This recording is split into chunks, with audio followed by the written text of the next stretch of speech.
coalition is so worried because Abuja is the capital city of Nigeria, the mirror through which the entire world sees this country. And if we allow and keep quiet and remain docile with the happenings, it will consume everybody. As we speak, people are deserting their communities in the rural community, migrating to the nearest urban cities. And in the whole 6 area council, there is no area council that has not been ravaged and sieged by these bandits and kidnappers, killing people on their farms, in their houses, in their shops, and all what may. It's very, very unbecoming, and I want to call the attention of the Honorable Minister to this ugly trend that is going on in the FCT. The strategy we are adopting now needs to be changed because it's not working. We need to engage and empower the civilian JTF, because when it happens, what we do is reactional. We deploy security agencies, they go there, do operation, and come back. And these criminals have intelligence. The Minister of FCT should declare state of emergency and security to ensure that our community are safe. As we speak, the members of our local communities no longer go to farm. And if they cannot go to their farms, it then means the food security is under threat. Well, Dr. Peter Olumuji joins us next. He's the Secretary, Command and Control Center for the FCTA. He's here to shed some, at least some understanding of what is being done about the concerns raised there, and also by some residents of the FCT. Good morning. Thank you for coming on this morning. Good morning.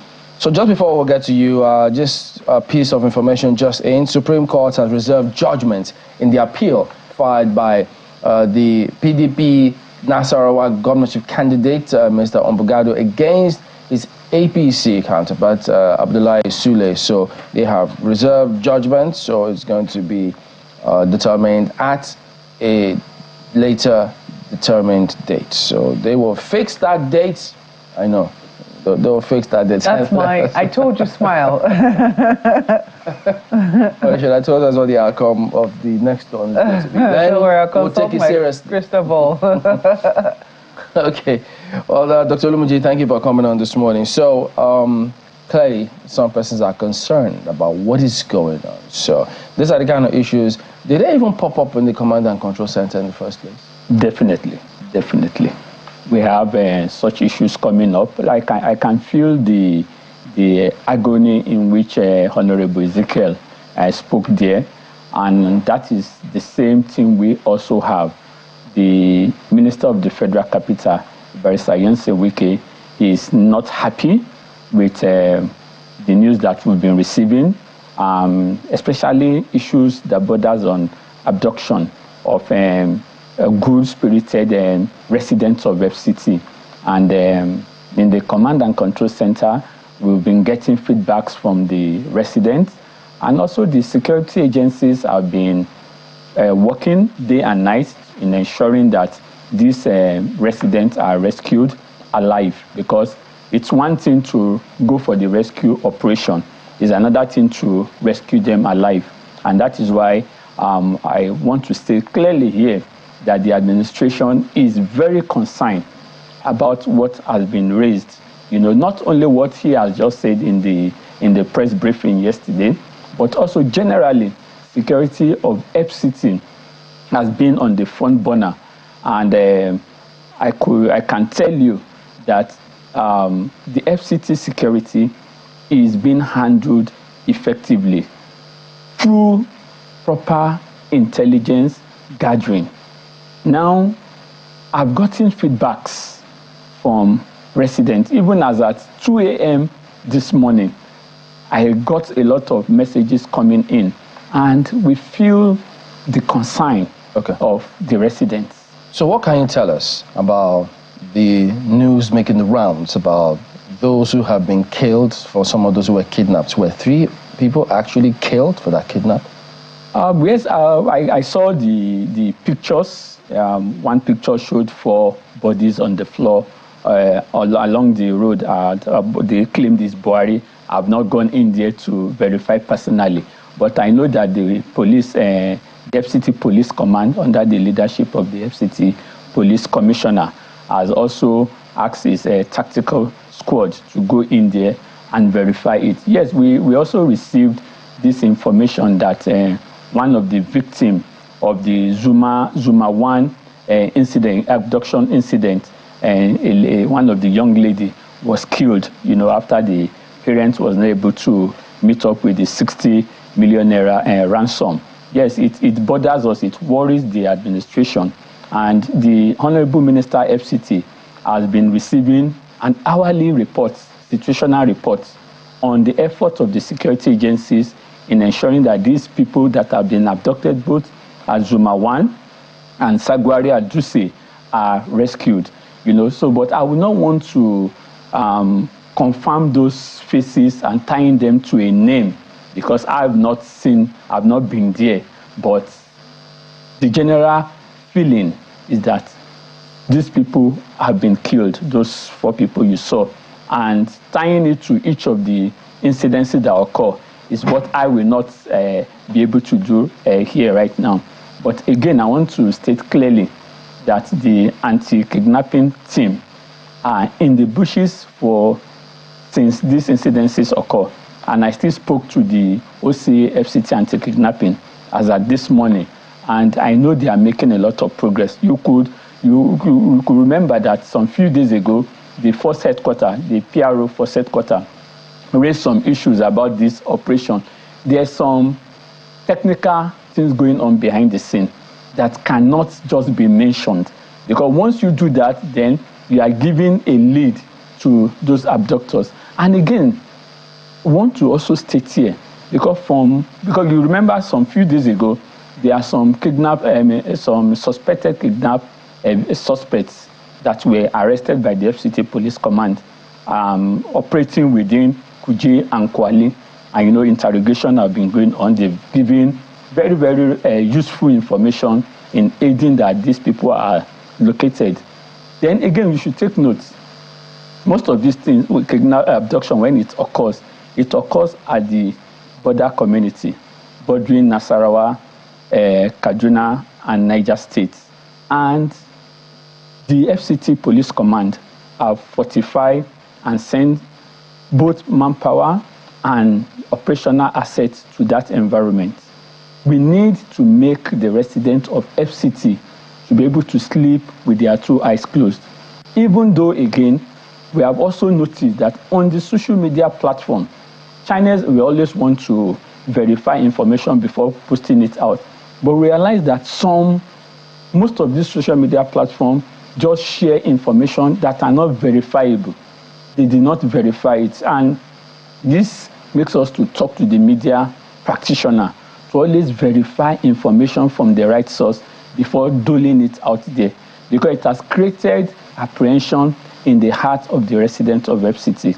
And nobody is happy with what we are seeing. Now, let me give you a practical example that I always tell people. In a game of football, no matter what the striker, the defender, the goalkeeper, the coach has done, once at the end of the match, your team cannot pick the 3 points, the winning points, then it's as if you've done nothing. Why did I bring that illustration? The security agencies are not sleeping. They are working. In fact, the level of insecurity in FCT is not as people are talking about it. As some few days ago, the Utako Police Division apprehended a couple who are into one chance syndicates. Some few days ago, they also apprehended some vandals, vandalizing government infrastructure. Now, most of the time, what we want to see is that the FCT is secured. We don't want to hear whatever the security wants to say. All we want to know is that no abduction takes place. And that's why I've given that scenario of a football match. Anything below that, the residents don't want to know. No, but I think it's not just that the residents don't want to know. It's the manner, the brazen nature, the audacity of the people who are perpetrating these crimes. I think that's what many people find befuddling. The fact that an estate was attacked, people were abducted, ransom was demanded. When ransom was brought, when they raised what it was that they could raise, they rejected it. From what we even understand, they killed one of the people there to make their points clear that they're serious. They went back to another estate and raided it again. So people are just wondering, what sort of story is this? Is it that we are totally helpless in the face of the audacity, the brazenness that these kidnappers are showing within the Federal Capital Territory? And if this can happen within the Federal Capital Territory, then what hope is there for other states? Good. Now, let me let you know something, is that the kidnappers are not having the field day in FCT. FCT is relatively secured and safe. If you look at the incident of the ransom pay, that's the Zuma 1 incident, the parents brought out ransom to want to pay and the kidnappers rejected it. There's always more to what you see out there. That's why I say there's some certain information I cannot divulge, because from credible intelligence being gathered presently, there's more to that kidnap incident that meets the eyes. Now they asked for 60 million. When they brought some part of it, they rejected it. And before you know, the report got to the security agency that one of the daughter has been killed, which is so sad. No government will accept such. And before you know, within a space of less than 24 hours, they increased that ransom to 100 million. So what are they trying to achieve? And like we've said, within the community, the security agencies have been able to identify over time now that you have informants within this community. Now, I talked about two suspects that were arrested, informants that bears arm for these abductors. Do you know that these two people apprehended reside in those communities? One, the first one, when they apprehended him, he led the police team to another community in the FCT. And that's where they apprehended the second. But the third one is at large. And they are working to ensuring that they track the person down. And this leads me to the aspect where we talked about knowing your neighbor. These abductors cannot come into any community without an insider having something to do with it. The suspect, these abductors have demanded for 60 million. The parents have been able to raise a certain amount, just like what you've just said. They took it to them, they said no. And before you know, they raised it to 100 million. So it shows that there is some insider, and that is what the security agencies are working on. Okay. You know. I'm just also wondering, what exactly does the Command and Control Center cover? Does it also cover, apart from security, does it also cover safety? For instance, if there's a fire incident, if there's a motor accident, does it cover those areas as well? Now, the Command and Control Center for the FCT has the various relevant FCT departments in it. You have the Development Control, you have the Abuja Environmental Protection Board, you have the Directorate of Road Traffic Services, and you have the Social Development Secretariat. Then, aside that, we also have all the relevant security agencies. You have the FCT Fire Service, you have the Nigerian Police Force FCT, you have the Nigerian Security and Civil Defense, who is into critical infrastructure and natural assets. You have the NDLEA, who deals with drugs. You have the Immigration Services, which deals with illegal immigrants within the FCT. So it's a holistic team that deals with general nuisance within the FCT. And through the FCT call center, once we get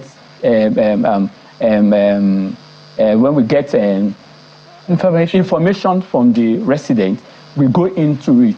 And also, you should also know that since you have the Nigerian police as part of the team, so automatically the general security of FCT is also part of the mandate of this Command and Control Center. So whatever we do an holistic operation. And that is why you see that for recent, because of the reported incidences of one chance within the city, we've been carrying out clearance operation in taxi ranks. In fact, there's an operation we did last Friday.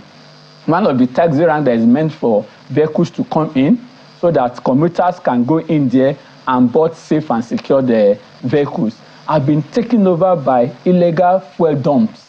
And we had to apprehend them, those who are dealing in that.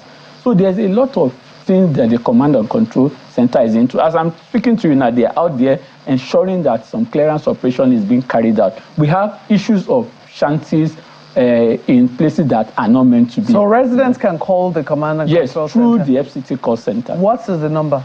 The number is not with me here. Don't worry, we'll get it on. It's a very long number? No, now, I know you will come to that. Now, the FCT call center number is the normal 11-digit number. But the FCT administration, due to complaints from residents, these numbers are too long for one to memorize. They are working on getting a 3-digit number that will just be very simple. They're still working on it. It's the federal within the next few weeks, that number will be out. I still spoke to the director in charge of that center, and they've assured us that within the next few weeks, that number will be out. And it will be. Yesterday, there was an accident along the Abuja Airport Road. I'm sure you must, the outbound portion of the Abuja Airport Road. And sadly, a broadcaster was killed. The woman who died in that accident, those are the visuals there. Who happened to be a broadcaster who worked at a radio station here in Abuja. She lost her life in that accident. Now, we're able to speak with the director, somebody in charge of the Directorate of Transport. Road Traffic Services. Yes, Road Traffic Services, VIO. Yes. Indeed. Yes. And he said that they were there, is it within 20 or 25 minutes or so? It was very difficult. He said that the lady died instantly. But I'm speaking with one of the survivors in that particular accident. If you notice, there are two vehicles involved, the white one and the other one. One of the survivors in that accident said that they tried, the lady was still alive. Other, well-meaning Nigerians were trying to see how they could get her out of that accident situation. So it raises the question of response time. If right now we don't have the numbers, as a broadcaster, I do not have the numbers, emergency numbers to call within the FCT. So it raises big question about whether the responsiveness of the immediacy of government in situations like this. If there's a fire, if there's an accident, if there is a robbery, what numbers? I mean, the fact that we don't have one and we're still working on it, it is a problem. Take notes. I said something. We have an emergency number under the FCT call center. It's an 11-digit number and it's a toll-free number. But it is long. 11 digits. And the FCT administration have been broadcasting it on every available platform. But what I said is that we want to work in getting a 3-digit number that will also serve as part of the emergency number. Again, the FCT call center has a website that one could go into and lay complaints and the rest. When you go to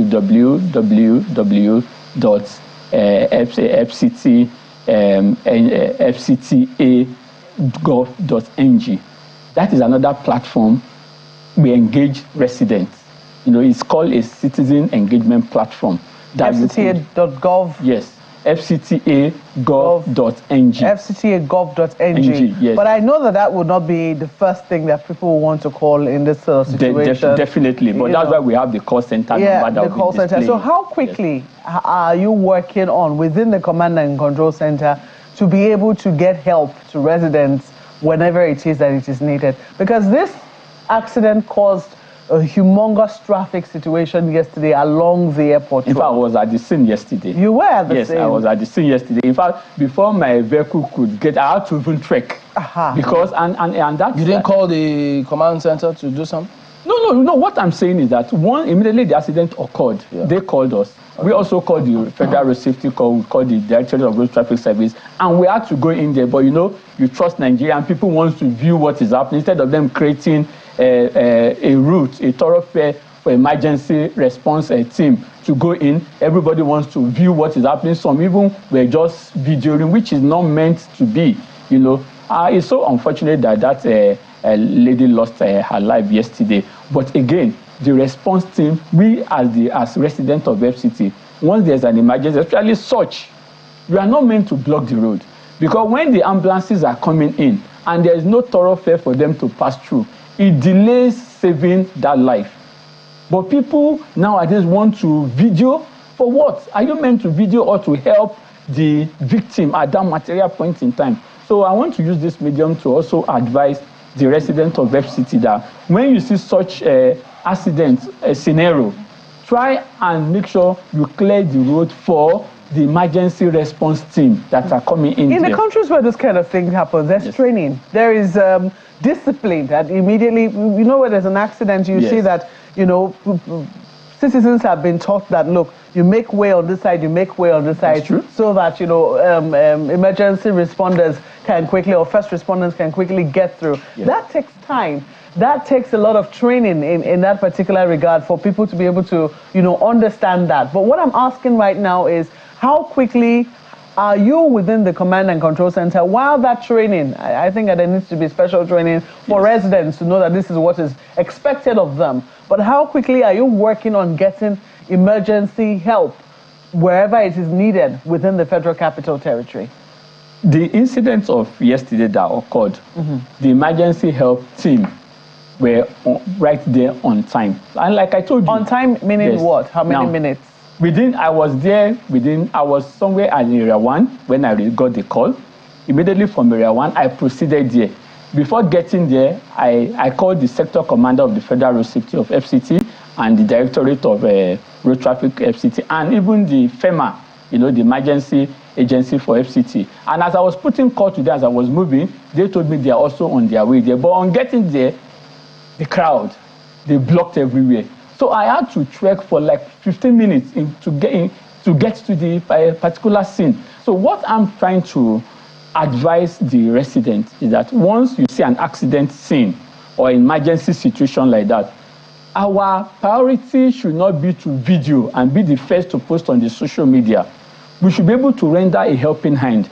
And those who are driving past that environment also need to make a thoroughfare for the ambulances to be able to pass through. Without that, there's nothing the ambulances can do, which you know perfectly. So we're educating the residents today that under any time you have such a scenario, please make way for the emergencies team to access the particular location. Well, sadly, I mean, condolences to their families. I mean, it's been a tough one. The other day, the shocking news of Issa Guso's death came through, and then you've got this one. So really, really tough and challenging time. So clearly, the same thing too. We raise these kind of issues about how we need to conduct ourselves around accident scenes. Indeed. But all parts of the country, really, so that agencies can indeed get there and render help to the people, because it is response time is very key. We'll keep trying to get the authorities here, though, the police, emergency, to see what are they doing to improve their response times. And then speaking about that number, maybe we can go ahead and have it now. I have the number now. All right, so let's have it. Yes, the FCT emergency call number is a toll-free number, an MTN number. The number is 080-3123-0330. I take it again, 080-3123-0330. Then the second one is 080-9993-6312. 080-9993-6312 is a toll-free number, and the website I mentioned is www.myfctgov.ng, myfcta.ng. Okay, so one of the other concerns, just before we go, is ability to track these kidnappers when they make these calls. Is this something that the command is taking a look at? Because that's a huge area of concern for citizens. Yes, you know, when most of these places, the kidnappers, these abductors take the victim through mountainous areas, you know, going through the mountains that vehicles cannot easily access. So the personnel are meant to have to go on foot and going after them. Now, part of what the administration is putting in placing right now is the use of surveillance drone in tracking them. You know, you have surveillance drone that no matter the hour of the day, either the daytime or the nighttime, as it's tracking you, it moves with the sensor from your breath or your heat. And the suspect will not notice the drone, but it's there. And that will also aid the rescue mission and identifying the location this suspects have passed through. Again, the FCT administration is also working on the synergy that the G7 collaborative effort has brought. The G7 are those states that share boundaries with the FCT, Niger, Kaduna, Plateau, and co. And now they are working on that to clear the border community of any where these bandits or non-people hibernate. Well, we're out of time. We do thank you for coming on. Dr. Peter Olumuji is the Secretary, Command and Control Center for the FCTA. Let's take a look at some messages coming through now. This one is from Mr. T. He's raising concerns about a different matter, which is on CAC issues. He says, kindly look into the issues at CAC. For weeks now, many companies were made inactive on the CAC portal. While it is true that some may have defaulted on their annual returns, it is simply not true that all of the companies defaulted are the same. He says his company is an example. He said he's made annual returns consistently. So when he found the company's name on the list, he asked his lawyer why was this so. He was assured that it was done every year. When due and acknowledgements were received from CAC, one of the problems was that the portal hasn't been updated as it should. We tried to pay for a year that was indicated as unpaid, and we couldn't because the system reports that it has not been paid. We paid up to date, yet CAC hasn't done anything to change that status. He says something needs to be done because they are unable to do business as a result of this. Well, Henry Awunono also sent a message, says Nigeria's productivity is energy dependent. Let efforts be intensified towards making cheaper energy available. Let the subsidy be reintroduced as the anti-corruption agencies have awakened from their deep slumber. The economy cannot improve and Nigerians cannot survive in this regime of high energy costs. Well, we also got your message, Taufik. Got to run at this point. So I think FCTA.gov.ng, if that's the website, some say they can't open it, but they'll need to double check. We'll see. My FCTA, myfcta.gov.ng. We'll double check and see what happens. Well, that is the show today. We do thank you for coming and we'll see you next time. I'm Chamberlain Osop. Goodbye. Taufik, we also see your message. Thank you so much for watching and for sending your feedback. Bye-bye. Namaya Makinde, well, you're right. Nasarawa has been held on until later. Have a good day.